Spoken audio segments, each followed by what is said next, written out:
நேற்றைய தினத்தில் நாங்கள் தஞ்சாவூர் மீட்டிங்கு நாங்கள் சென்றிருந்தோம். பிரதர்ஸ் மீட்டிங்க்கு நாங்கள் அநேக வார்த்தைகளை நாங்கள் கேட்டோம்.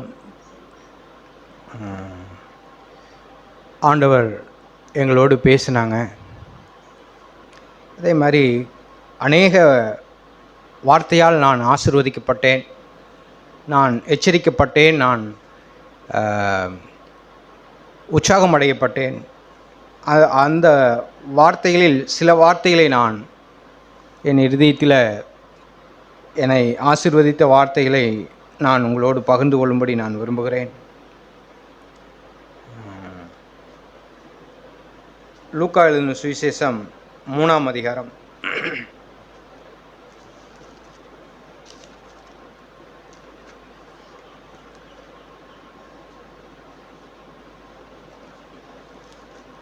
22வது வசனம் வாசிக்கிறேன். பக்கம் 81.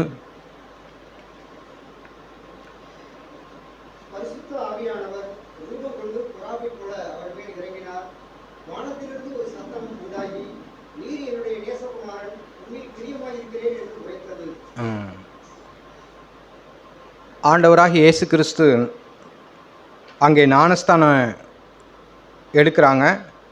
அதுக்கு முதல் வசனத்தில் ஞானஸ்தானம் எடுத்த உடனே அங்கே வாசிக்கிறோம் 21. இயேசு ஞானஸ்தானம் பெற்று ஜெபம் பண்ணுகையில் வானம் திறக்கப்பட்டது. வானம் திறக்கப்பட்டு பரிசுத்த ஆவியானவர் ரூபங்கொண்டு புறாவை போல் அவர் மேல் இறங்கினார். வானத்திலிருந்து ஒரு சத்தம் உண்டாகி, நீர் என்னுடைய நேசகுமாரன், உம்மில் பிரியமாயிருக்கிறேன் என்று உரைத்தது. ஆண்டவர் அங்கே 30 வயசில் தான் வந்து ஞானஸ்தானம் எடுக்கிறாங்க. அப்போ ஞானஸ்தானம் எடுத்த உடனே வானம் அங்கே திறக்கப்படுது. வானம் திறக்கப்பட்டு அங்கே ஒரு புறாவின் வடிவில் பரிசுத்த ஆவியானவர் இறங்கி வந்து அவர் மீது நிழலிட்டு அவரை நோக்கி ஒரு சத்தம் வருது. பரிசுத்த ஆவியானவரும் வராங்க. அதோடு சேர்த்து அங்கே வானத்திலிருந்து ஒரு சத்தம் உண்டாகி, நீர் என்னுடைய நேசகுமாரன், உம்மில் நான் பிரியமாயிருக்கிறேன் அப்படின்னு சொல்லி ஆண்டவர் அங்கே வாக்கு பண்ணினாங்க. அப்படின்னா அவருடைய வாழ்க்கையில் பிதா இயேசு கிறிஸ்து மீது எப்படி இருந்தார்னா நேசமாக இருந்தாங்க. அவர் குறித்து சந்தோஷமாக இருந்தாங்க. அவர் வாழ்ந்த வாழ்க்கை, அவர் நாசரேத்தில் போய் அடங்கியிருந்தது, அவர் இந்த பூமியில் ஜீவித்த பற்றி பிதா எப்படி அதை எடுத்துக்கொண்டாங்கன்னா, அவர் பிதாவுக்கு பிரியமாய் குமாரன் இருந்தார். அதனால தான் ஆண்டவர் என்ன சொல்றார், இவர் என்னுடைய நேசகுமாரன், இவரில் நான் பிரியமாக இருக்கிறேன் அப்படின்னு சொல்லி அங்கே சொல்லப்பட்டிருக்கு. அதில் பிரதர் சொல்லும்போது சொன்னாங்க, நம்முடைய வாழ்க்கையிலையும் நாம் வாழ்கிற வாழ்க்கை, நாம் செய்கிற காரியங்கள், இவைகளெல்லாம் தேவன் பிரியமாக இருக்கிறாரா, தேவன் நம்மை நேசிக்கிறாரா அப்படிங்கிறத நம்ம பார்க்கணும். அல்லது அவர் நம் மீது நேசமில்லாமலேயே அவர் நம்மளை நேசிக்கிறாருங்கிற அந்த நேசம் இல்லாமலே அவர் நம் மீது பிரியமாக இல்லாமலேயே நம்ம காரியங்களை நம்ம செய்கிறோமா, அவர் நம்ம மீது தேவன் வருத்தமாக இருக்காரா அல்லது பிரியமாக இருக்காரா, அவரை பிரியப்படுத்துகிற மாதிரி நம்ம வாழ்கிறோமா அல்லது துக்கப்படுத்துகிற மாதிரி நாம் வாழ்கிறோமா அப்படின்னு சொல்லி உங்களை நீங்களே கேட்டு பாருங்கள் அப்படின்னு சொல்லி சொன்னாங்க. அந்த வார்த்தை எனக்கு ரொம்ப பிரயோஜனமாக இருந்தது. ஆமாண்டவரே, நான் வாழ்கிற வாழ்க்கை, நான் பேசுகிற பேச்சு, என்னுடைய நடக்க, ஆண்டவரே உம்மை பிரியப்படுத்துகிற மாதிரி இருக்கா, உமக்கு பிரியமாக இருக்கா அல்லது உமக்கு துக்கத்தை கொண்டு வர மாதிரி இருக்கா, எல்லாரும் மாதிரி நானும் வாழ்கிறேன்னா அல்லது இந்த இயேசு கிறிஸ்து வாழ்ந்ததை போல நானும் வாழும்படி பிரயாசப்படுறேனா அப்படிங்கிறதான் ஆண்டவர் அங்கே எனக்கு உணர்த்தினாங்க. ஆமாண்டவரே, அவர் 30 வயசில் அங்கே ஞானஸ்தானம் எடுக்க வந்தார். இப்போ ஞானஸ்தானம் எடுக்கும்போது இந்த வார்த்தை சொல்லும்போது அவருக்கு 30 வயசு. அதுக்கு கீழே வாசிக்கிறோம், அப்பொழுது இயேசுக்கு ஏறக்குறையும் 30 வயது உள்ளவரானார். 30 வயசில் தான் இந்த சர்டிஃபிகேட்டை வாங்குறார். இவர் என்னுடைய நேசகுமாரன், இவரில் நான் பிரியமாக இருக்கிறேன். எவ்வளோ பெரிய ஒரு சர்டிஃபிகேட், எவ்வளோ பெரிய ஒரு உற்சாகமான வார்த்தை! அவரை குறித்து, அவருடைய ஊழியங்களை குறித்தோ அல்லது ஒரு அற்புதமும் அவர் செய்யவில்லை, ஒரு ஊழியமும் அவர் செய்யவில்லை. 30 வயசில் அவர் ஞானஸ்தானம் எடுத்த உடனே ஆண்டவர் பரத்திலிருந்து சொன்ன வார்த்தை, நான் இவர் என்னுடைய நேசகுமாரன், இவரில் நான் பிரியமாக இருக்கிறேன். ஒன்றுமே செய்யலை, ஊழியம் செய்யலை, ஒரு அற்புதம் செய்யலை, எதுவுமே செய்யலை. ஆனால் அவரை குறித்து சொன்ன சர்டிஃபிகேட்டு நேசகுமாரன். இது மாதிரி நம்முடைய வாழ்க்கையிலும் கூட, ஆண்டவரே நான் ஒன்றுமே செய்யலைனாலும் உமக்கு நான் பிரியமாக வாழணும் ஆண்டவரே. நீ துக்கப்படுற மாதிரி, நீர் என்னை குறித்து மிகுந்த சேடாக இருக்கிற மாதிரி அல்லது வருத்தப்படுற மாதிரி நான் வாழக்கூடாது ஆண்டவரே. என்னுடைய வாழ்க்கை உமக்கு பிரியமாக இருக்கணும். நீர் பிரியப்படுற மாதிரி, நீர் விரும்புகிற மாதிரி, நீர் இருக்கிற மாதிரி ஆண்டவரே நான் இருக்கணும் ஆண்டவரே. நீங்கள் எனக்கு உதவி செய்யுங்க. இப்படி தான் ஆண்டவராக இயேசு கிறிஸ்து அவர் என்ன செய்தார்னா, பிதாவின் சித்தத்தையே அவர் நோக்கமாக கொண்டிருந்தார், பிதாவுக்கு பிரியமானதையே செய்தார்.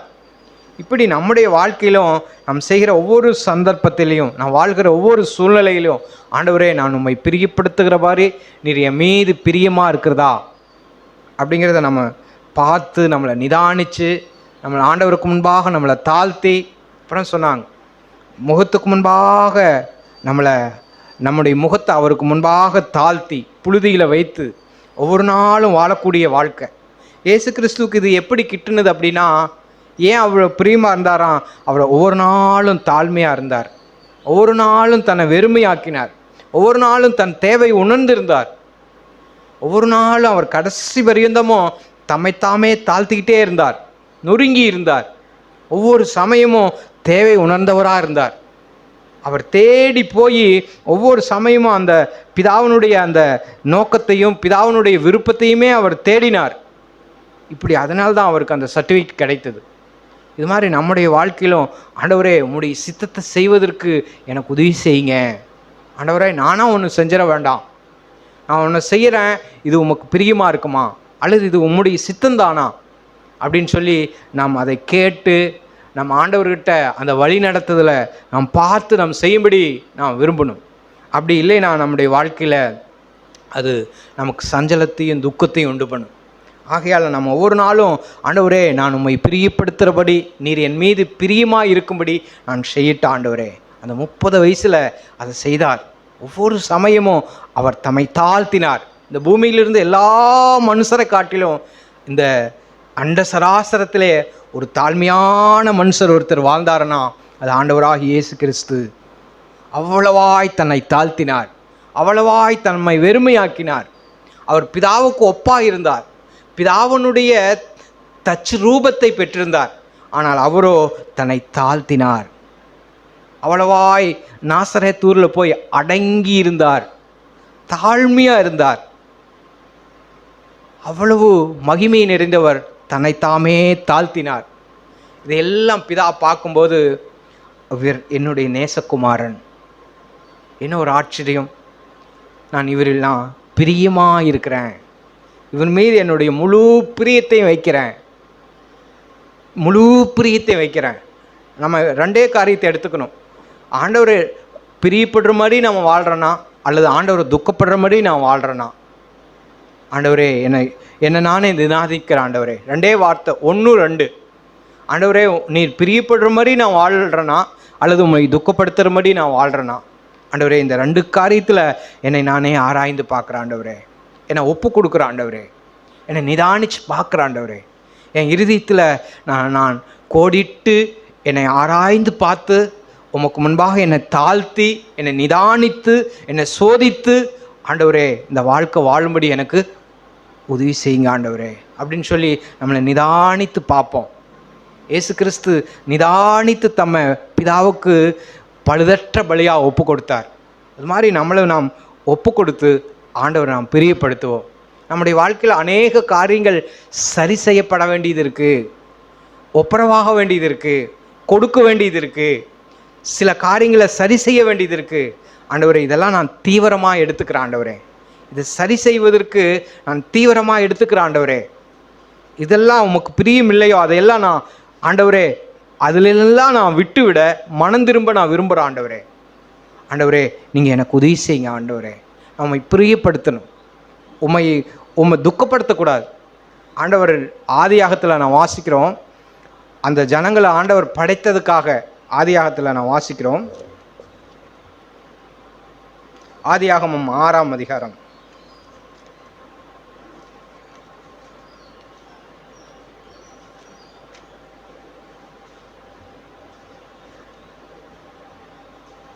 ஆதியாகமம்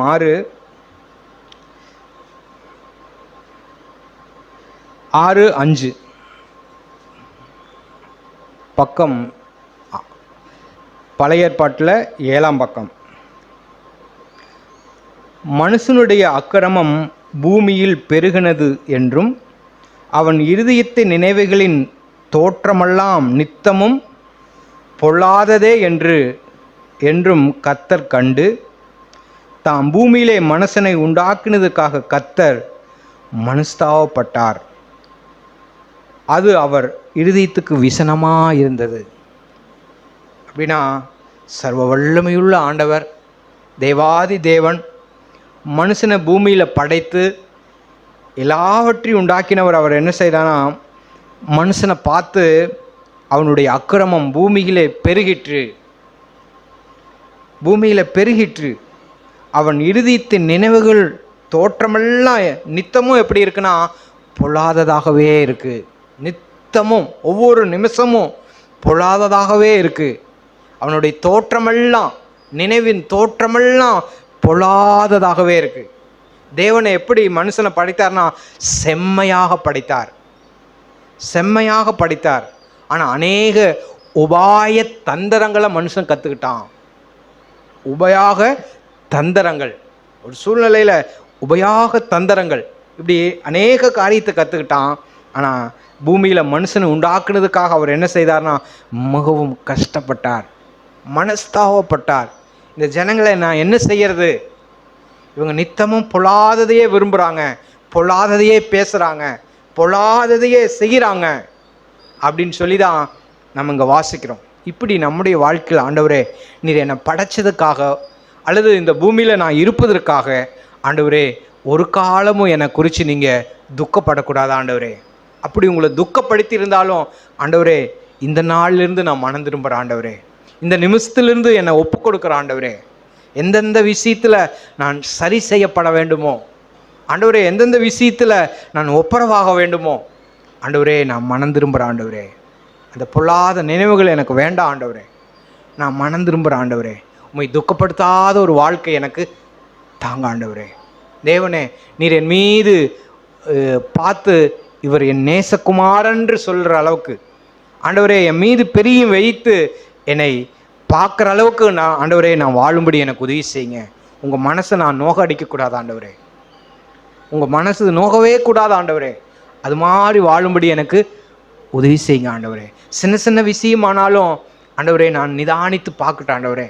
நான் பேசின வார்த்தைகள், நான் நடந்த விதங்கள், இதெல்லாம் நான் யோசித்து நான் மனம் திரும்பிட்டேன் ஆண்டவரே. ஆண்டவர் இன்னொரு இடத்த சொல்வாருங்க ஜனங்களை பார்த்து, இவங்க எப்படிப்பட்டவங்கன்னா கலகக்காரங்க. இவங்க எங்கே போனாலும் கலகம்தான் ஏற்படும், எங்கே போனாலும் பிரச்சனை தான் ஏற்படும். அது நமக்கு வர வேண்டாம். ஆண்டவர் இயேசு கிறிஸ்துவ பார்த்து நேசகுமாரன்னாங்க. ஆனால் ஜனங்கள், அந்த இஸ்ரவேல் ஜனங்களை பார்த்து இவங்க கலகக்காரங்க, இருதயத்தில் நித்தமும் பொல்லாதது இருக்குது. அதை எசேக்கியேலில் வாசிக்கிறோம். எசேக்கியேல் 2ஆம் அதிகாரம்.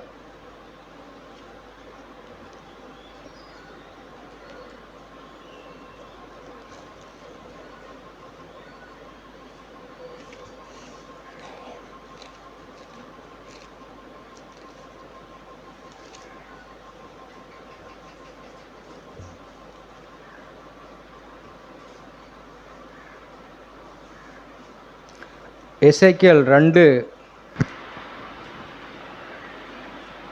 வசனம். அவர் என்னை நோக்கி, மனுபுத்திரனே, எனக்கு விரோதமாய் எழும்பின கலகக்கார ஜாதியாகிய இஸ்ரவேல் புத்திரரிடத்திற்கு நான் உன்னை அனுப்புகிறேன். அவர்களும் அவர்கள் பிதாக்களும் இந்நாள் வரைக்கும் எனக்கு விரோதமாக துரோகம் செய்தார்கள். அவங்க என்ன செய்தாங்கன்னா இந்நாள் வரைக்கும் அவங்க யாருன்னா கலகக்காரங்க. கலகக்காரரான ஜாதியார் இஸ்ரவேல் புத்திரரிடத்தில் நான் உங்களை அனுப்புகிறேன். அவங்க அங்கே வாசிக்கிறோம் நாளில் அவர்கள் கடின முகமும் முரட்டாட்ட இருதயம் உள்ள புத்திரர். அவங்க என்னன்னா கடினமான இருதயம், கடினம், கொஞ்சம் கூட இரக்கம் இல்லை, கடின முகம், முரட்டாட்ட இருதயம், பயங்கர கோபம், இப்படி முரட்டாட்ட இருதயம் உள்ள புத்திரர், அவரிடத்துக்கு நான் உன்னை அனுப்புகிறேன் அப்படிங்கிறார். இப்படி நம்முடைய வாழ்க்கையில் இப்படியெல்லாம் நம்மை குறித்து சொல்லப்படக்கூடாது. ஆண்டவரே, இயேசு கிறிஸ்து சொன்னது போல் ஆண்டவரே, நான் ஒரு இளைய சகோதரனாய் ஆண்டவரே நான் உமக்கு பிரியமாய் வாழும்படி உதவி செய்யுங்க ஆண்டவரே, உம்மை மையப்படுத்தும்படி உதவி செய்யுங்க ஆண்டவரே. அடுத்தது ஆண்டவர் நமக்கு என்ன சொல்லியிருக்காருன்னா, இவர் என்னுடைய நேசகுமாரன், இவருக்கு நீங்கள் செவி கொடுங்கள். மத்தேயு 17 நான் வாசிக்கிறோம். மத்தேயு 17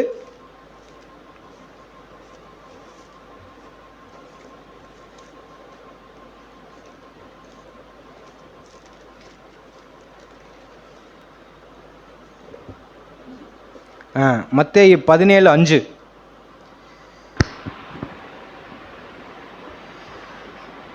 அவர் பேசுகையில் இதோ ஒளியுள்ள ஒரு மேகம் அவர் மேல் நிழலிட்டது.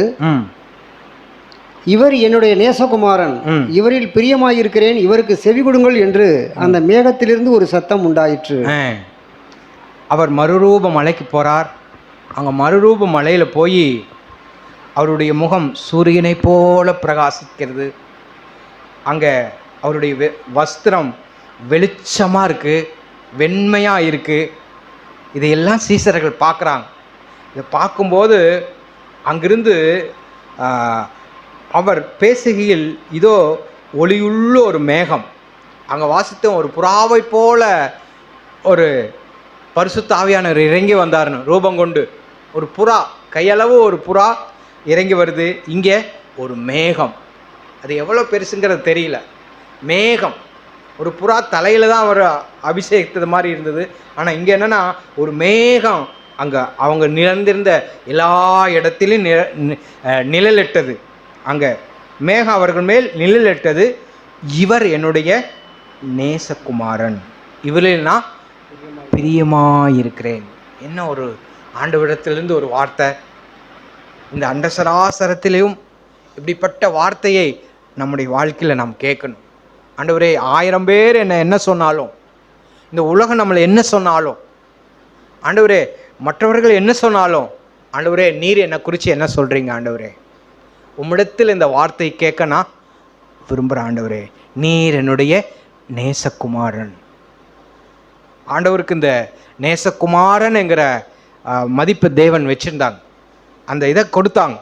இது மாதிரி நம்முடைய வாழ்க்கையிலும் நான் ஒரு இளைய சகோதரனா, ஒரு இளைய சகோதரியா, நீங்களும் நானும் ஆண்டவருடைய இரத்தத்தால் கழுவப்பட்டிருக்கிற நாமளும் அவருக்கு நம்ம என்னன்னா அவருடைய ஜனங்களாக, அவருடைய பிள்ளைகளாக, குமாரராகவும் குமார்த்திகளாகவும் அவருடைய நேசத்து நாம் பெற்று அவரை நாம் மகிமைப்படுத்தும்படி, அவருக்கு பிரியமாய் வாழும்படி நாமளும் பிரயாசப்படணும். அங்கே என்ன சொல்லப்பட்டிருக்குன்னா, நேசகுமாரன், இவரில் நான் பிரியமாக இருக்கிறேன், இவருக்கு நீங்கள் செவி கொடுங்கள்.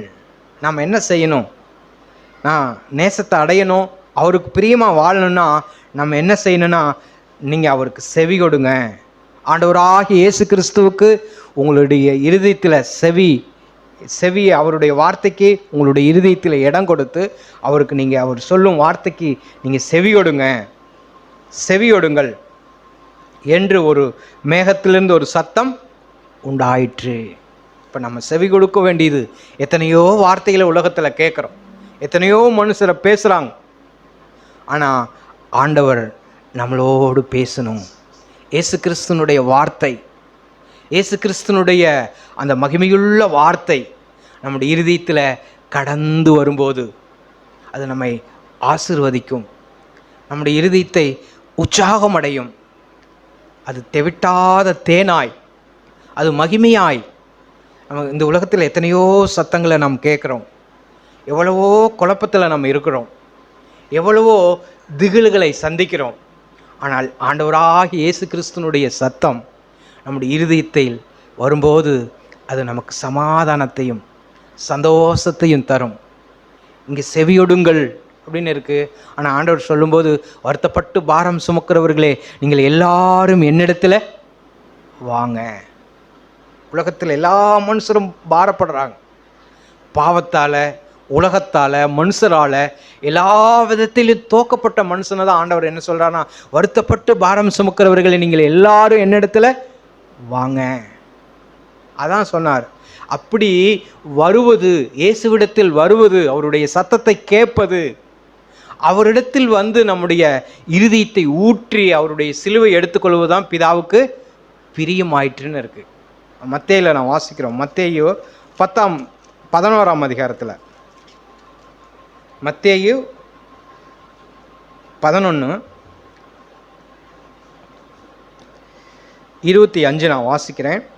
அந்த சமயத்தில் இயேசு சொன்னது, பிதாவே, வானத்துக்கும் பூமிக்கும் ஆண்டவரே, இவைகளை ஞானிகளுக்கும் கல்வி மான்களுக்கும் மறைத்து பாலகருக்கு வெளிப்படுத்தினபடியால் உம்மை நான் ஸ்தோத்தரிக்கிறேன். ஆம் பிதாவே, இப்படி செய்வது உம்முடைய திருவுளவத்திற்கு பிரியமாயிருக்கும். பிதாவுக்கு எது பிரியம், பிதாவுக்கு எதுவும் ரொம்ப நேசமாக இருக்கும் அப்படின்னா அதுக்கு கீழே வாசிக்கிறோம். சகலமும் என் பிதாவினால் எனக்கு ஒப்பு கொடுக்கப்பட்டிருக்குது. சகலமும் அவருக்கு ஒப்பு கொடுக்கப்பட்டிருக்கு. ஆனால் என்ன செய்யணும்னா, அது அவருக்கு எது பிரியம் அப்படின்னா 28 வாசிக்கிறோம். வருத்தப்பட்டு பாரம் சுமக்கிறவர்களே நீங்கள் எல்லாரும் என்னிடத்தில் வாங்க, இயேசுவிடத்தில் வாங்க, இயேசுவிடத்தில் வாங்க, என்னிடத்தில் வாருங்கள், நான் உங்களுக்கு இளைப்பாறுதல் தரேன். காயப்பட்ட மனுஷனுக்கு ஒரு மருந்து, காயப்பட்ட ஒரு மனுஷிக்கு ஒரு மருந்து. உலகத்தால் சோர்ந்து போயிருக்கிறவனுக்கு, ஆத்மாவில் துவண்டு போயிருக்கிறவனுக்கு நான் ஒரு மருந்து வச்சுருக்கேன். என்னிடத்தில் வாருங்கள், நான் உங்களுக்கு இளைப்பாறுதல் தரேன். அதோடு சேர்ந்து ஆண்டவர் என்ன செய்கிறான்னா, நான் சாந்தமும் மனத்தாழ்மையுமாக இருக்கிறேன்.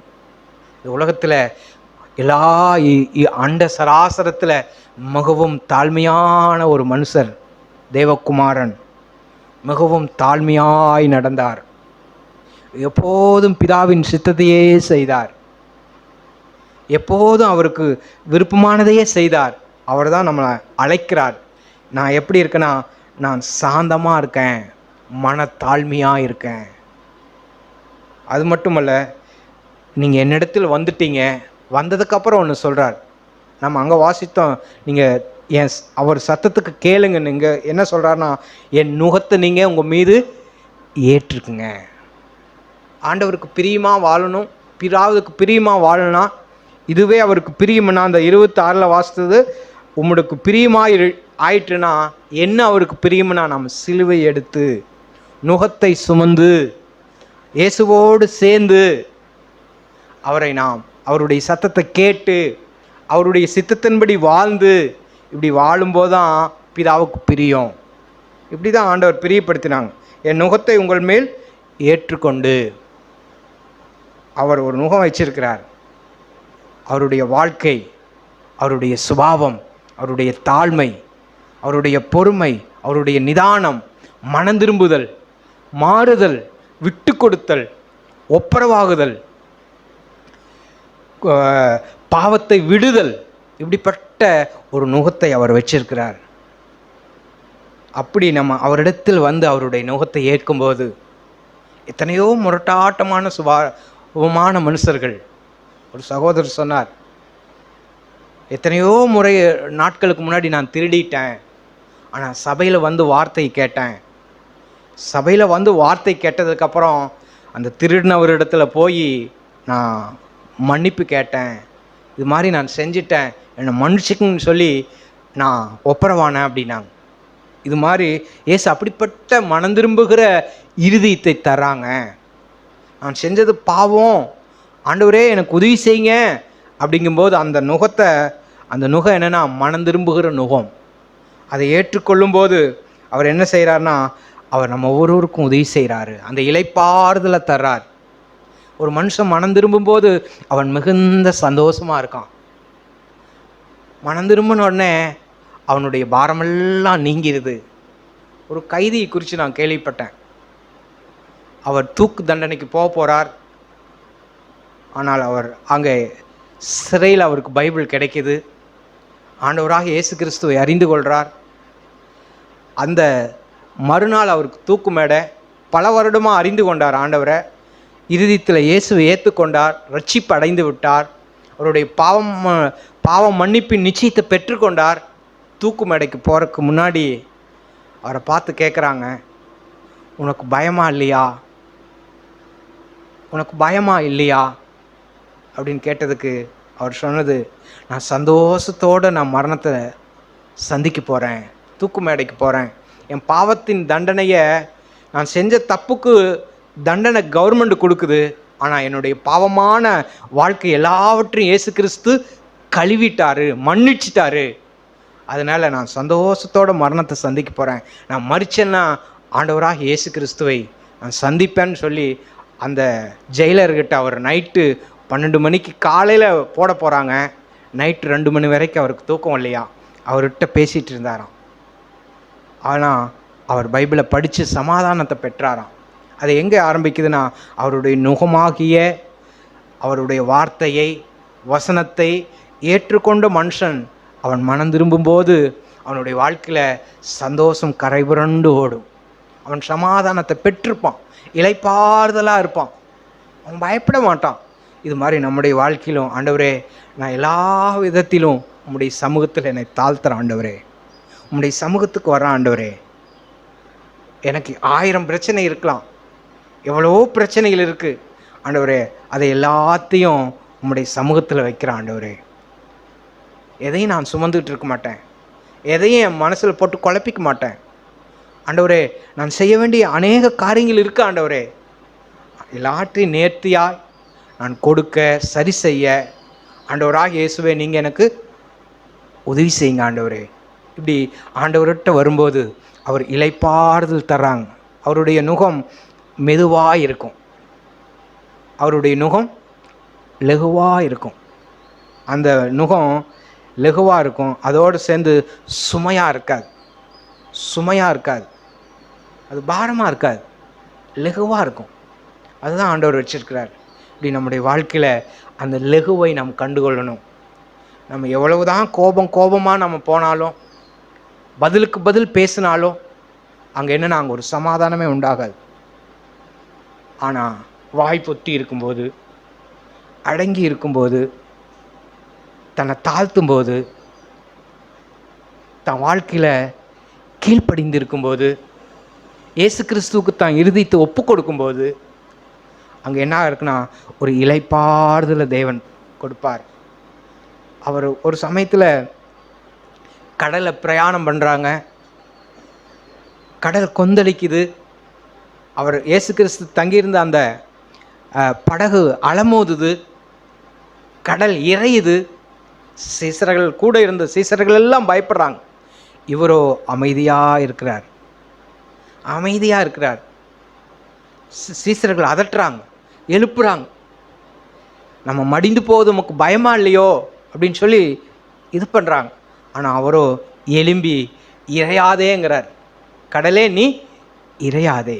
எவ்வளோ பெரிய வல்லமையுள்ள ஆண்டவர். நம்முடைய வாழ்க்கையிலும் கொந்தளிக்குது, கொதிக்குது, நம்முடைய இறுதியும் தடுமாறுது.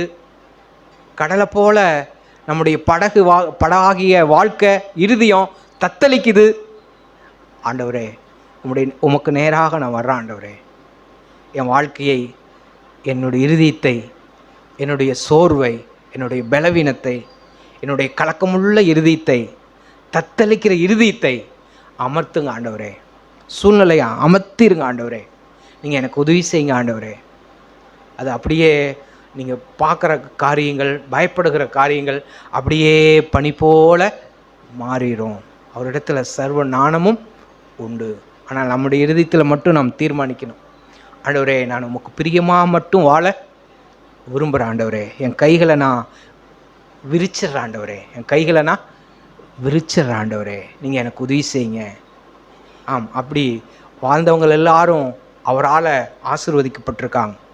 அப்படி நம்முடைய வாழ்க்கையிலும் அந்த பிதாவின் சித்தத்தையே நாம் செய்வோம். தேவன் நம் ஒவ்வொருவருக்கும் உதவி செய்வாராக. ஆமென். தேவன் பேசிய ஜீவனுள்ள வார்த்தைகளுக்கு நான் மிகவும் நன்றி செலுத்துகிறேன். நானும் கூட நேற்று தினத்தில் தஞ்சாவூர் பிரதர்ஸ் கூட்டங்களுக்கு சென்றிருந்தேன். ஏராளமான வார்த்தைகளை நாங்கள் கேட்டோம். ஆனாலும் எல்லாத்தையும் உங்களுக்கு பேச முடியாது. அது கேட்ட வார்த்தைகளில் ஒரு சில காரியங்கள் எனக்கு ரொம்பவும் இதயத்தை தொட்ட ஒரு காரியம். ஒரு சில காரியங்களை மாத்திரம் உங்கள்கிட்ட நான் உணர்த்தப்பட்ட காரியத்தை உங்களோட பேசலாம்னு சொல்லி நான் யோசிக்கிறேன்.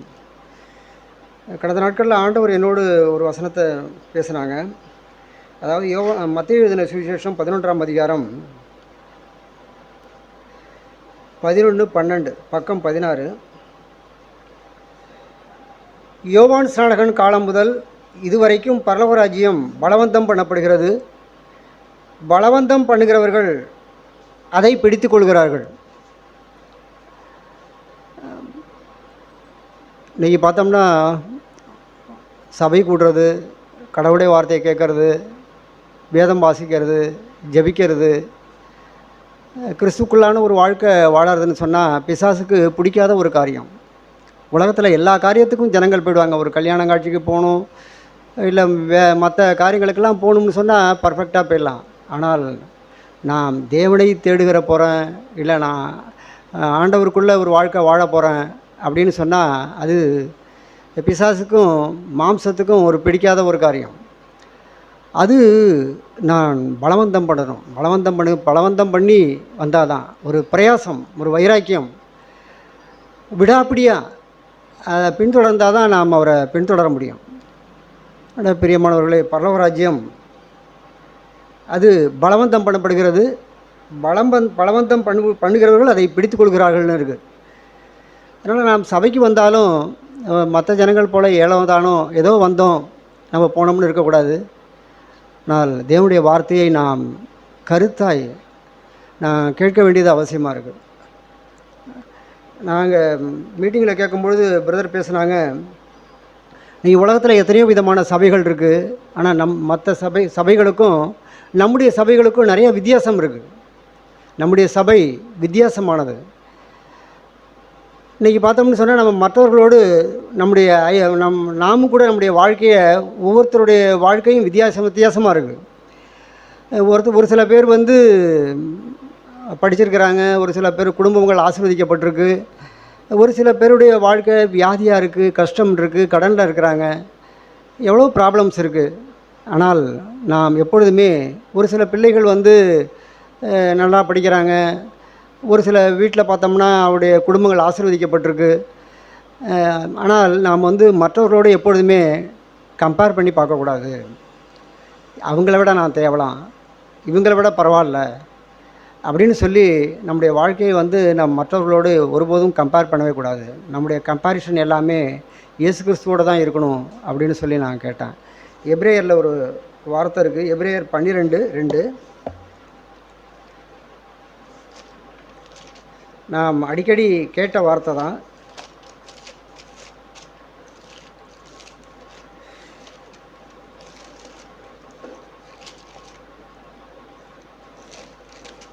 எபிரேயர் 12:1 நான் வாசிக்கிறேன்.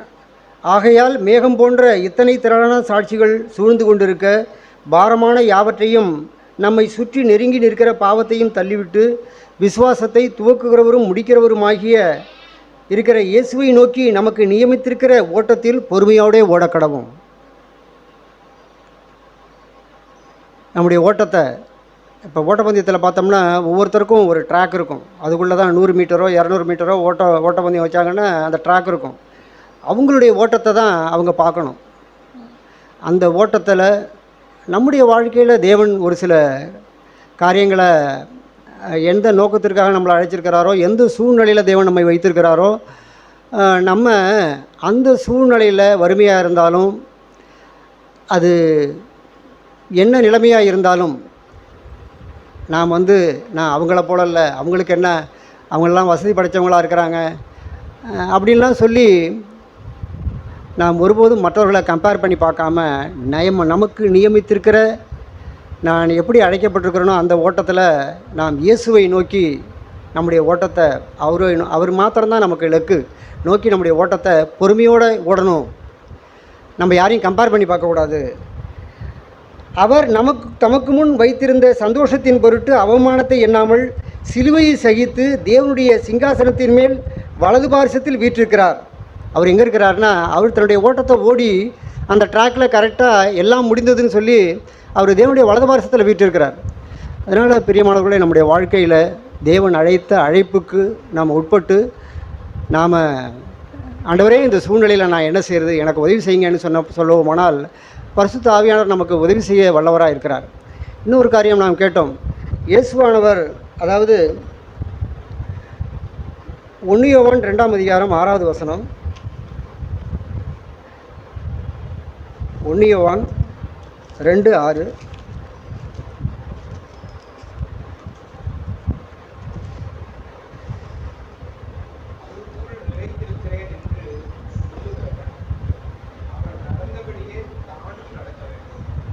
அவருக்குள் நிலைத்திருக்கிறேன் என்று சொல்லுகிறவன், ஆண்டவர் என்னோட இருக்கிறாரு, அவருக்குள்ளே நான் நிலைச்சிருக்கிறேன்னு சொன்னால் அப்போ நான் எப்படி இருக்கணும்?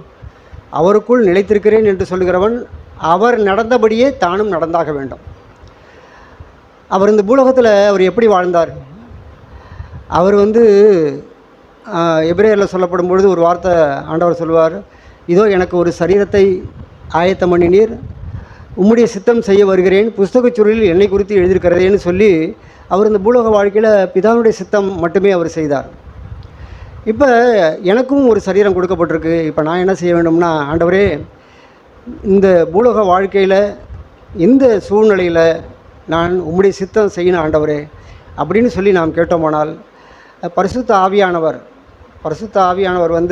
நமக்கு இயேசு கிறிஸ்து இந்த சூழ்நிலையில் இருந்தால் எப்படி இருந்திருப்பார், ஆண்டவர் இந்த சூழ்நிலையில் இருந்தால் எப்படி வாழ்ந்திருப்பார்னு சொல்லி அவர் நமக்கு ஆண்டவருடைய வாழ்க்கையை நமக்கு காண்பித்து அவருடைய வாழ்க்கையிலிருந்து நமக்கு ஒன்றை எடுத்து காண்பிப்பார். அதனால் பரிசுத்த ஆவியானவருடைய வேலையே அவர் 30 வருட இயேசு கிறிஸ்துவனுடைய வாழ்க்கையை அவர் நமக்கு காண்பிக்கிறவராக இருக்கிறார். அதனால தான் அவர் பரிசுத்த ஆவி உங்களிடத்தில் வரும்பொழுது நீங்கள் பலனடைந்து யூதேயாவிலும் சமேரியாவிலும் பூமியின் கடைசி வரைந்தும் எனக்கு சாட்சிகளாக இருப்பீர்கள்னு ஆண்டவர் சொன்னாங்க. இப்போ பரிசுத்த ஆவியானவர் நமக்கு அருளப்பட்டிருக்கு. அந்த பரிசுத்த ஆவியானவர் அவர் நம்முடைய தேவையை உணர்ந்திருப்போமானால், எப்படி ஒரு மனுஷன் கண் தெரியாத குருடனாக இருப்பானேயானால் அவனுக்கு அழைத்து செல்வதற்கு ஒரு நபர் தேவையாக இருக்குது. ஏன்னா எந்த இடத்துல பள்ளம் இருக்கும், எந்த இடத்துல முள் இருக்கும் எல்லாம் தெரியாது. அதே போல் இந்த உலகத்தினுடைய வாழ்க்கை நம் கண் தெரியாத குருடர்களை இருக்கிறோம். அவர் எல்லாம் தெரிந்த நம்முடைய ஆண்டவர். ஆண்டவரே நான் குருடாக இருக்கிறேன், இந்த சூழ்நிலையில் எனக்கு வாழ தெரியல, என்னுடைய பிள்ளைகளை வளர்க்க எனக்கு ஞானம் இல்லை, இந்த குடும்பத்தை நடத்த எனக்கு பலன் இல்லை, இந்த சூழ்நிலையை எப்படி நான் கையாள போகிறேன்னு தெரியல அப்படின்னு சொல்லி நாம் துயரப்படுவோமானால், ஆனால் ஆண்டவர் அவர் வழி தெரிந்த ஒருவர். அது எப்படின்னா, ஒரு அடர்ந்த காட்டில் அந்த ஒரு அடர்ந்த காடு இருக்குது. அங்கெல்லாம் பார்த்தோம்னா, அதுக்கு முன்னாலாம் நான் சேராப்ப கல்வராயன் மலைகள்னு இருக்குது, அங்கே ஊழியம் பெறுகிறோம். அங்கே போகும்பொழுது பார்த்தோம்னா ஒரு ஒத்தையடி பாதை தான் இருக்கும். அந்த பாதையை கொஞ்சம் தவற விட்டுட்டோம்னா கொஞ்சம் தூரம் பாதை போகும், அதுக்கு அந்த அப்படியே நின்றுவிடும். ஆனால் அங்கேயே இருக்கிற ஒரு சில மனுஷர்களுக்கெல்லாம் தெரியும், அங்கெல்லாம் கிராமங்கள்லாம் இருக்குது, மலையின் மேலே சில பட்டணங்கள்லாம் இருக்குது. அங்கே போகிறதுக்கு பஸ் வசதியோ இல்லை ரோடெல்லாம் இருக்காது, மின் வசதியெலாம் இருக்காது. அது காலையில் கிளம்பினோம்னா ராத்திரிக்குள்ளே அங்கே போய் சேரணும். அங்கே ஒரு சில பேர் இருப்பாங்க, அங்கே போய் பழக்கம் வந்தவங்க, அவங்களுக்கு தெரியும் அந்த பாதை வழியாக போனால் அது எங்கெங்கே போகும்னு. அங்கே தெரிஞ்ச ஒருத்தவங்கள கைடு பிடிச்சிக்கிட்டு நம்ம போனோம்னு சொன்னால் போக வேண்டிய இடத்துக்கு கரெக்டாக போயிடலாம். அதே போல் தான் அந்த உலக வாழ்க்கையில் நம்முடைய வாழ்க்கையில் நமக்கு எல்லாம் அறிந்த நம்முடைய ஆண்டவர் பரிசுத்த ஆவியானவர் நமக்கு கொடுக்கப்பட்டிருக்கிறார். அந்த ஆவியானவரை நாம் இறுக பிடித்து கொண்டோமானால் கண்டிப்பாக நாம் சேர வேண்டிய இடத்துல நம்ம கொண்டு போய் சேர்த்துருவார். அதனால் பிரியமானவர்களே, நம்முடைய வாழ்க்கையில் நம்முடைய பலவீனத்தில் நம்முடைய இயலாமையில் ஆண்டவரே உங்களுடைய ஒத்தாசை எனக்கு தேவையாக இருக்குது அப்படின்னு சொல்லி நாம் பாரத்தோடு கேட்போமானால் அவர் கண்டிப்பாக அவர் நம்மை எல்லா சூழ்நிலையிலிருந்தும், இயேசு கிறிஸ்துக்கு ஒரு பேர் என்ன தெரியுமா? அவர் தனது ஜனங்களின் பாவங்களை நீக்கி நம்மை ரட்சிக்கிறவர். அவர் சாதாரண ஆள் இல்லை. நாம் எப்பேற்பட்ட நிலையில் இருந்தாலும் இம்மானுவேல் என்பதற்கு தேவன் நம்மோடு இருக்கிறார் என்று அர்த்தமாம்னு இருக்குது. அப்போ அவர் தம்முடைய ஜனங்களின் பாவங்களை நீக்கி ரட்சிக்கிறவர். அவர் நம்மளை அப்படியே விட்டுட்டு போகிறவர் இல்லை. அதனால் எந்த சூழ்நிலையில் இருந்தாலும், என்ன பிரச்சனையில் இருந்தாலும் விடுவிக்கிறதுக்கு அவரால் கூடும். பரிசுத்த ஆவியானவருடைய வேலையே என்னன்னு கேட்டிங்கன்னா, அதாவது இயேசு கிறிஸ்துவனுடைய வாழ்க்கையை நம்முடைய சூழ்நிலையில் நம்ம அந்த பாவத்திலிருந்து விடுதலையாக்கும்படி உதவி செய்கிறது தான் அவருடைய வேலை. பிரதர் பேசும்போது சொன்னாங்க, அவர் மாம்சத்திலிருந்த நாட்களில் தம்மை ரட்சிக்க வல்லவரை நோக்கி, தம்மை மரணத்தினின்று ரட்சிக்க வல்லவரை நோக்கி பலத்த சத்தத்தோடும் கண்ணீரோடும் விடுதல் செய்தாராம். அவர் தேவனுடைய குமாரன், அவருக்கு சர்வ அதிகாரமும் இருந்தது. ஆனால் அவரோ இந்த பூமியில் வாழ்கிற நாட்களில் என்னுடைய மாம்சம், அவர் மாம்சத்திலிருந்த நாட்களில்னா எல்லா நாளுமே அவர் மாம்சத்திலிருந்த நாட்களில் தம்மை மரணத்தினின்று ரட்சிக்க வல்லவரை நோக்கி பலத்த சத்தத்தோடும் கண்ணீரோடும் அவர் வேண்டுதல் செய்தார் அப்படின்னு இருக்குது. இப்போ அவரே அப்படி அவர் விண்ணப்பம் பண்ணினார், வேண்டுதல் பண்ணினார், அவர் ஆண்டவரை நோக்கி கதறினார்னு சொன்னால் அவரை தான் பரிசுத்த ஆவியானவர் காண்பிக்கிறார் நமக்கு முன்பாக. ஆனால் நமக்கு நம்முடைய குடும்பத்தில் பிரச்சனை இருக்குது, பாரம் இருக்குது, எவ்வளோ சூழ்நிலைகள் இருக்குது. ஆனால் நாம் ஜெபிக்கிறோமா? ஆண்டவரிடத்தில் போகிறோமா? இல்லையே. அவரை தான் நமக்கு முன்பாக யாரை நிறுத்துறாருன்னா பரிசுத்த ஆவியானவர் ஆண்டவரை காண்பிக்கிறார். அவர் தேவனுடைய ரூபமாயிருந்தும் தேவனுக்கு சமமாயிருப்பதை கொள்ளையாடின பொருளாக எண்ணாமல் தம்மை தாமே வெறுமையாக்கி அடிமையின் ரூபம் எடுத்து அவர் மனுஷர் சாயலானார். அவர் தன்னை தாழ்த்தினார். அவர் தேவனுடைய குமாரன்னு சொல்லி அவர் எந்த தேவனுக்குரிய எந்த ஒரு ஒரு அந்த சுயாதீனத்தையும் அவர் எடுத்துக்கொள்ளவே இல்லை. அவர் 100% தேவன், 100% மனுஷனாக இருந்தார். சாதாரண ஒரு மனுஷனாக இருந்தவர் அவர் அடிமையின் ரூபம் எடுத்தார். நம்முடைய வாழ்க்கையிலையும் அவர் நம்மை உயர்த்துகிற நேரமெல்லாம், என்னை ஒரு பொருட்டு எண்ணுகின்ற நேரமெல்லாம் அவர் எப்படி தம்மை தாமே வெறுமையாக்கினாரோ அதே போல் நாம் வெறுமையாக்கணுமானால் அடுத்ததிலே பார்த்தோம். ஆதலால் தேவன் தாமே அவரை உயர்த்தி வானோர் பூதலத்தோர் பூமியின் கீழானோருடைய முழங்கால்கள் யாவும் முடங்கும்படிக்கு மேலான நாமத்தை அவருக்கு தந்தொழினார்னு இருக்குது. ஏன் நம்முடைய வாழ்க்கையில் இவ்வளோ பிரச்சனைன்னு சொன்னால் நம்மளை தாழ்த்தாத காரணத்தினால தான். பிரதர் பிரதர் பேசும்பொழுது ஒரு வார்த்தை சொன்னாங்க. இன்றைக்கி பரலோகம் பார்த்தோம்னா பரலோகம் தாழ்மையானவர்களாலே நிரம்பி இருக்குமா. பரலோகத்தில் யார் இருப்பான்னா தாழ்மை உள்ளவர்கள் தான் இருப்பாங்க. அந்த பரலோகத்தில் ஒரே ஒரு மனுஷன் லூசிபர் மாத்திரம் தன்னை உயர்த்துகிறவனாக இருந்தான். அவனை பூரண அழகுள்ளவனாக தேவன் சிருஷ்டித்தார். அவனை எல்லா ஸ்தானத்துக்கும் மேலாக உயர்த்தி வைத்தார். அதுக்கு மேலே ஒரு ஸ்தானம் இருக்குமானால் தேவன் தான் இருக்கிறார். ஆனால் அவன் தன்னுடைய ஸ்தானத்தில் திருப்தி இல்லாதவனாய் தேவனுக்கும் மேலாக தன்னை உயர்த்த வேண்டும் என்று விரும்பினான். அதனால் அவனை அகால பாதாளத்தில் அவனை தள்ளினார் பிரியமானவர்களை. அதனால் அந்த ஒரு மனுஷன் அங்கே உயர்த்தும் பொழுது அந்த பரலோகம் தாழ்மையானவர்களாய் நிரம்பி இருக்கிற அந்த பரலோகத்தில் இவன் இல்லாதபடி அவர் தாழ்த்தினார். அதே போல் நாமும் நம்முடைய வாழ்க்கையில் எந்த சூழ்நிலையிலும் நான் சிறியவன் ஆண்டவரே, நான் சவுலை சொல்லுவார், சாமுவேல் சொல்லும்பொழுது நீர் சிறியவனாய் இருக்கும் பொழுதல்லவோ தேவன் உன்னை ராஜாவாக தெரிந்து கொண்டார்னு. இப்பொழுதோ தன்னுடைய கண்களுக்கு நீ பெரியவனாய் போய்விட்ட, தேவன் உன்னை புறக்கணித்து தள்ளினார் அப்படின்னு இருக்குது. ஆண்டவரே சொல்லுவார், நான் புறக்கணித்து தள்ளின சவுலுக்காக நீ எந்த மட்டும் துக்கிப்பிவாயின்னு சொல்லி சாமுவேலை பார்த்து கேட்பார். அதே போல் நாம் ஜெபித்தாலும் நாம் பெருமை உள்ளவர்களாய், அகங்காரம் உள்ளவர்களாய், தன்னை உயர்த்துகிறவர்களாய், முரட்டாட்டம் பண்ணுகிறவர்களாய் இருப்போமானால் நாம் கேட்டோம் இல்லையா, மனுஷனுடைய அக்கிரமம் பூமியின் பெருகினதில் என்றும் அவனுடைய இருதயத்தின் நினைவுகளின் தோற்றமெல்லாம் நித்தமும் பொல்லாதே என்றும் கர்த்தர் கண்டு தாம் உண்டாக்கின மனுஷனுக்காக கர்த்தர் மனஸ்தாபப்பட்டார்னு. அதே போல் தேவனும் மற்றவர்களும் நம்ம குறித்து மனஸ்தாபப்படாத வழிக்கு நாம் எந்த நிலையிலிருந்து நான் வந்தேன், தேவன் என்னை எப்படி வைத்திருக்கிறார், இப்பொழுது என்னுடைய காரியம் எப்படியா இருக்குது அப்படின்னு சொல்லி நாம் பார்ப்போமானால் கண்டிப்பாக நாம் அவருடைய இலக்கை நோக்கி நாம் போக முடியும். இன்னொரு வசனம் நாம் ஏற்கனவே வாசித்ததான் சங்கீதம் 138.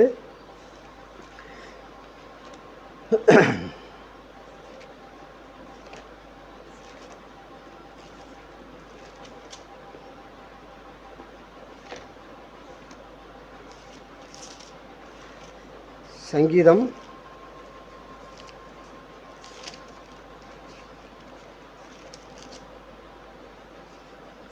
138 6. காலண்டரில் கூட இந்த மாதம் காலண்டரில் கூட அந்த வசனம் இருக்குது. காலண்டர் வந்து எல்லார் வீட்லேயும் மாட்டியிருக்கு. ஆனால் அந்த வசனத்தை நீங்கள் வாசிக்கிறீங்களா என்னன்னு தெரியல. கண்டிப்பாக பாருங்கள். அதுக்கு கீழே இருக்கிற ஒவ்வொரு நாள் வசனத்தை கூட வாசிக்கிறது கிடையாது. இருந்தாலும் அந்த மாதத்தினுடைய அந்த காலண்டரில் எழுதப்பட்டிருக்கு, இந்த வசனம் தான் எழுதப்பட்டிருக்கு. கர்த்தர் உயர்ந்தவராய் இருந்தும் தாழ்மையுள்ளவனை நோக்கி பார்க்கிறார், மேட்டிமையானவனோ தூரத்திலிருந்து அறிகிறார்னு இருக்குது. நான் தாழ்மை உள்ளவனாய் இருப்போமானால், கர்த்தர் உயர்ந்தவராய் இருந்தும் தாழ்மை உள்ளவனை நோக்கி பார்க்கிறார். அவர் உயர்ந்தவராக இருக்கிறார். ஆனால் அவர் பக்கத்தில் யார் இருக்கா தெரியுமா? சிறுமையான, எளிமையான, தாழ்மையான நாம் தான் அவர் பக்கத்தில் இருக்கிறோம். ஆனால் மேட்டுமையானவர்களையோ தூரத்திலிருந்து அறிகிறார்னு இருக்குது. அதனால் பிரியமானவர்களே, நாம் எப்பொழுதெல்லாம் தாழ்மையாக இருக்கிறோமோ, எப்பொழுதெல்லாம் நாம் சிறுமியானவர்களாக இருக்கிறோமோ, தேவன் நம்முடைய அருகிலேயே இருக்கிறார். இன்னும் ஒரே ஒரு காரியம் மாத்திரம் நான் சொல்லிட்டு போகலான்னு நினைக்கிறேன். பிரதர் வின்சென்ட் பேசினது எனக்கு ரொம்பவும் பிரயோஜனமாக இருந்தது.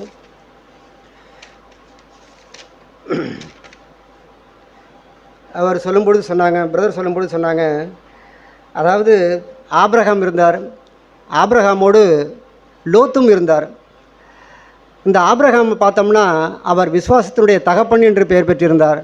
அது மட்டுமல்ல, அவர் தேவனுடைய சிநேகிதன் என்று கூட அவர் தேவனுக்கு சிநேகிதனாக இருந்தார். ஆபிரகாமுக்கு தேவன் தம்முடைய ரகசியத்தை கூட வெளிப்படுத்துகிறவராக இருந்தார்.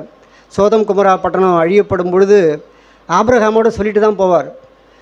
அப்படிப்பட்ட ஆபிரகாமோடு வாழ்ந்த அந்த லோத்து அவனோடு சரியான உறவு அவன் வைத்துக்கொள்ளவில்லை. அவனோடு நெருங்கி இருந்தவன் அவன் வித்தியாசமானவனாகவே போய்விட்டான். அவன் தனக்கு ஆபிரகாமுடைய மந்தை மேய்ப்பருக்கும் லோத்தினுடைய மந்தை மேய்ப்பருக்கும் வாக்குவாதம் உண்டான பொழுது ஆபிரகாம் சொல்லுவார், நாம் சகோதரர், நீ வலதுபுறம் போனால் நான் இடதுபுறம் போகிறேன், உனக்கு எதெல்லாம் உனக்கு தேவையோ அதெல்லாம் எடுத்துக்கொள்ளுன்னு சொல்லி அனுப்பி விட்றார். அப்போ அவன் சோதம் குமரா பட்டணம் நல்ல செழிப்பான தேசமாக இருக்குன்னு சொல்லி அதை எடுத்துக்கிட்டு போயிடுறான். அங்கே எந்த அளவுக்கு செழிப்பு இருந்ததோ அந்த அளவுக்கு பாவமும் பெருகி போச்சு. அப்போ சோதம் குமரானுடைய கூக்குரல் வந்து தேவ சந்நிதியில் வந்து எட்டினது. அதை அழிக்கும்படி தேவன் சித்தம் கொண்டார். எங்கெல்லாம் செழிப்பு இருக்குதோ, எங்கெல்லாம் சுகபோகம் இருக்குதோ, எங்கெல்லாம் பிரச்சனை இல்லோ, அதை பிரச்சனை இருக்குதோ பிரச்சனை இல்லையோ, அவங்களுடைய வாழ்க்கை எப்படி இருக்கும்? அது அழிவை நோக்கி தான் போய்கிட்டு இருக்கும். அதனால தான் ஆண்டவர் நம்முடைய வாழ்க்கையில் எப்பொழுதுமே இடுக்கமும் வழி நெருக்கவுமான பாதையாக தான் வச்சுருக்கிறார். கிறிஸ்தவ வாழ்க்கையில் எப்பொழுதுமே அது வந்து பஞ்சு மெத்தை மேலே நடக்கிற வாழ்க்கையாக இருக்காது. அது எப்பொழுதுமே முள்ளு மேலே நடக்கிற வாழ்க்கையாக தான் இருக்கும். ஆனால் தேவன் உதவி செய்கிறவராக இருக்கிறார். அந்த ஆபிரகாமுடைய வழியையும் காரியத்தையும் லோத்து அறிந்து கொள்ளவே இல்லை.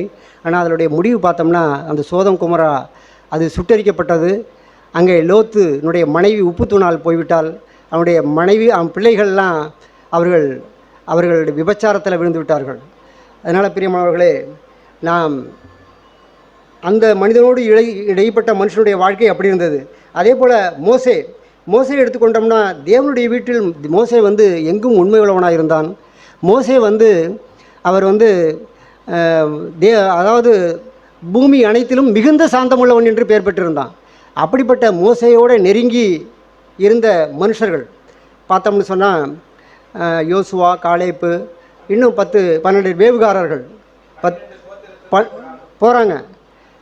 கோத்திரத்தில் போயிருந்தும் கூட அவர்கள் அவிசுவாசம் உள்ளவர்களாகி போய்விட்டார்கள். அவர்கள் இன்னும் அடுத்தபடி பார்த்தோம்னு சொன்னால் சாமுவேலுடைய வார்த்தைகள் வந்து ஒன்றையும் தேவன் தரையிலே விழுந்து போகவில்லைன்னு இருக்குது. சாமுவேல் சொன்ன அந்த வார்த்தை அப்படியே தான் இருந்தது. ஆனால் சாமுவேலோடு ஒட்டி உறவாக இருந்த அந்த சவுலுடைய வாழ்க்கையை பார்த்தோம்னா, அவன் தன்னுடைய வாழ்க்கையில் சாமுவேலை முதல் ராஜாவாய் சவுலை ராஜாவாக்கினது சாமுவேல் தான் ராஜாவாக்கினார். ஆனால் அவனை அழைக்கப்பட்ட பொழுது அவன் சொல்லுவான், இஸ்ரவேலுக்குள்ளேயே என்னுடைய கோத்திரம் ரொம்ப அற்பமானது, நான் மிகவும் சிறியவன் அப்படின்லாம் சிறியவனெல்லாம் சொல்லியிருப்பான். அவன் ஒரு சமயம் அவனை திட்டும் பொழுது காது கேளாதவன் போல இருந்தான். ஆனால் பிற்பாடு பார்த்தோம்னா அவன் தன் பார்வைக்கு பெரியவனாக போய்விட்டான். தேவன் அவனை சொன்ன காரியத்தை செய்யலை, அவன் கீழ்ப்படியாமல் போய்விட்டான். அவனை தேவன் புறக்கணித்து தள்ளினார்.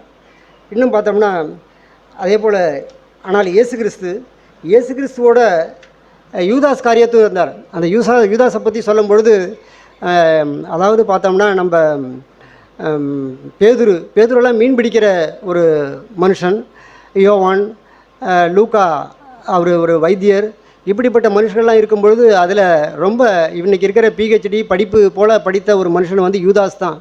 ஆனால் யூதாஸுக்கு விவரம் தெரிஞ்சதுனால தான் அந்த பொருளாளருங்கிற போஸ்ட்டை வச்சுக்கிட்டு வரவு செலவெல்லாம் வச்சுருந்தார். ஆனால் தேவனோடு நெருக்கமாக இருந்தும் அவரோட எவ்வளோ சூழ்நிலைகளில் அந்த யூதாஸை ரட்சித்து கொள்ளும்னு சொல்லி ஆண்டவர் எவ்வளவோ ட்ரை பண்ணார். அவனுடைய கால்களை கழுவினார், எவ்வளவோ அவகாசம் கொடுத்தார். ஆனாலும் கூட அவன் கடினப்பட்டவனாய் அவன் சாதாரணமாய் அவனை கடிந்து கொள்ளும் பொழுது, தரித்திரர் எப்பொழுதும் உடனே கூட இருப்பார்கள், நான் உடனே கூட இருக்க மாட்டேன், இவள் செய்தது என்னை அடக்கம் பண்ணுவதற்கு அப்படின்னு சொல்லி அந்த ஸ்திரீயை, அந்த வெளியேறப்பட்ட பரிமள தைலத்தை அந்த ஸ்திரீயானவள் ஆண்டவருடைய தலையில் அவர் அபிஷேகம் இது பண்ணும் பொழுது, தடவும் பொழுது, அவன் அப்படிப்பட்ட ஒரு வார்த்தை, இவள் இப்படி செய்து விட்டாளே அப்படின்னு சொல்லி அவன் சொல்லும் பொழுது, ஆண்டவர் அவர்கள் மத்தியிலே சொல்வார், தரித்திரர் எப்பொழுதும் உடனே கூட இருக்கிறார்கள், நானும் உங்கள் மத்தியில் இருக்கிறேன் அப்படின்னு சொல்லி அந்த ஸ்திரீயை அவர் மெச்சிக்கொள்ளும் பொழுது அவன் அஃபண்ட் ஆகிட்டான். அவன் பிரிந்து போய் ஆண்டவரை காட்டி கொடுப்பதற்காக அவன் மனதுள்ளவனாய் போய் விடுகிறான். இப்படி பிரியமானவர்களே, நாம் இப்படிப்பட்ட சிஎஃப்சி சபையில் இருந்தும் இப்படிப்பட்ட வார்த்தைகளை கேட்கிற குடும்பத்தில் இருந்தும் கூட நாம் போய் ஒரு யூதாஸை போலவோ, இன்னும் நாம் கேட்டோம் இல்லையா, லோத்தை போலவோ, மற்ற மனுஷர்களைப் போலவோ நம்முடைய வாழ்க்கை சீர்கெட்டு போயிட முடியும். அதனால் எலியா இருந்தார், எலிசாவுக்கு அந்தாண்ட கேயாசி வந்திருக்க வேண்டிய அந்த பாதையில் கேயாசி நாகமானுடைய பொக்கிஷத்துக்கு ஆசைப்பட்டு அவன் நாகமானுடைய குஷ்டரோகத்தை வாங்கி கொண்டான். இப்படி தான் பிரியமானவர்களே, நம்முடைய வாழ்க்கையிலும் நாம் கொடுத்தவரை, அவர் தான் நம்முடைய வாழ்க்கையில் ஞானத்தை கொடுத்துருக்கிறார், அறிவை கொடுத்துருக்கிறார், எங்கேயோ இருந்த நம்மளை வைத்திருக்கிறார். ஆனால் கொடுத்ததை நாம் பற்றி கொள்வோமானால், பிரதர் சொல்லும்போது சொன்னாங்க, தேவனுக்கும் உலகப் பொருளுக்கும் ஊழியம் செய்ய உங்களால் கூடாதுன்னு, 2 எஜமான்களுக்கு ஊழியம் செய்யக்கூடாதுன்னு. ஒன்று தேவனாக இருக்கணும், இன்னொன்று பணமாக இருக்கணும். நாம் தேவனுக்கு ஊழியம் செய்கிறோமா இல்லை உலகப் பொருளுக்கு ஊழியம் செய்கிறோமா? நான் எதை சார்ந்திருக்கிறேன்? காலுக்கும் கீழே இருக்க வேண்டிய பணத்தை தலை மேலே வைத்திருக்கிறோமா அப்படின்னு சொல்லி, தேவன் தான் நம்முடைய வாழ்க்கையில் முதலாவதாக இருக்கணும், மற்றது எல்லாமே நம்முடைய காலுக்கும் கீழே இருக்கணும். அப்பொழுது தான் தேவன் நம்மை ஆசீர்வதிக்க முடியும். அதனால் பிரியமானவர்களே, கொடுத்தவரை விட்டுவிட்டு கொடுத்தவற்றை நாம் பற்றிக்கொள்ள வேண்டாம். வரப்போகின்ற நாட்களில் தேவன் அப்படியாய் நம்முடைய வாழ்க்கையில் எழும்புகிற சூழ்நிலைகள், பிரச்சனைகள் எல்லாவற்றிலும் பரிசுத்த ஆவியானவருடைய தேவையை உணர்ந்து நாம் அவரை பெற்றுக்கொண்டோமானால், நம்முடைய எல்லா சூழ்நிலைகளுக்கும் அவரை நோக்கி பார்த்தவர்கள் பிரகாசமடைந்தார்கள்னு இருக்குது.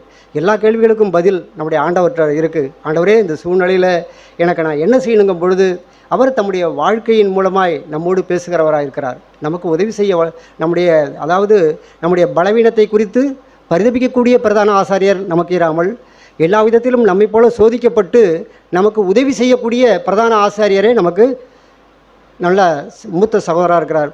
அப்படியே வரப்போகிற நாட்களில் நம்முடைய எல்லா பிரச்சனைக்கும் அவரை சார்ந்து கொள்வோம். அவரே நமக்கு உதவி செய்வாராக. ஆமென்.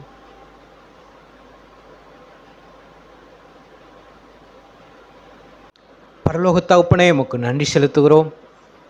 உம்முடைய நல்ல வார்த்தைகளுக்காய், உம்முடைய பிரசன்னத்துக்காய் உமக்கு நன்றி செலுத்துகிறோம். ஆம் பிதாவே, உம்முடைய சமூகத்தில் நாங்கள் கூடி வந்து உம்முடைய வார்த்தை கேட்கும்படி நீங்கள் எங்களுக்கு பாராட்டின எல்லா தயவுக்கும் நன்றி ஆண்டவரே. ஆம் சாமி, நாங்கள் உம்முடைய நுகத்தை ஏற்றுக்கொள்ள விரும்புகிறோம் அப்பா. உமது கற்பனைகளை கை கொள்ள விரும்புகிறோம் ஆண்டவரே. இயேசுவே, உம்முடைய மெதுவான சுமைகளை நாங்கள் சுமந்து கொள்ளவும் உம்மை பின்பற்றவுமே நாங்கள் விரும்புகிறோம் ஆண்டவரே. எங்களுக்கு நீர் உதவி செய்யும். எங்களுடைய சூழ்நிலையில் ஆண்டவரே, நீர் எங்களுக்கு உதவி செய்ய வேண்டும் என்று நாங்கள் ஜெபிக்கிறோம் அப்பா. ஆண்டவரே, உம்முடைய சமூகமும் உம்முடைய பிரசனமும் எங்கள் வாழ்க்கையில் இருக்கட்டும் ஆண்டவரே. இது எப்போதும் ஆண்டவரே எங்களை வழி நடத்துங்கப்பா. இருதயத்தில் பாரத்தோடும் வியாகுலத்தோடும் ஆண்டவரே தேவையோடு வந்திருக்கிற ஒவ்வொரு ஜனங்களையும் நீர் விசாரிப்பீராக, நீர் உதவி செய்வீராக. ஆண்டவரே, உம்முடைய திருநாமத்தினால் ஒவ்வொருவரை நாங்கள் ஆசீர்வதிக்கிறோம். இந்த நாளின் ஆகாரத்துக்காய் ஜெபிக்கிறோம். படைத்த கரங்களை நாங்கள் ஆசீர்வதிக்கிறோம் ஆண்டவரே. உம்முடைய நாமமே மகிமைப்படட்டும்ப்பா. இயேசுவின் நாமத்தில் ஜெபிக்கிறோம் பிதாவே. ஆமேன், ஆமேன்.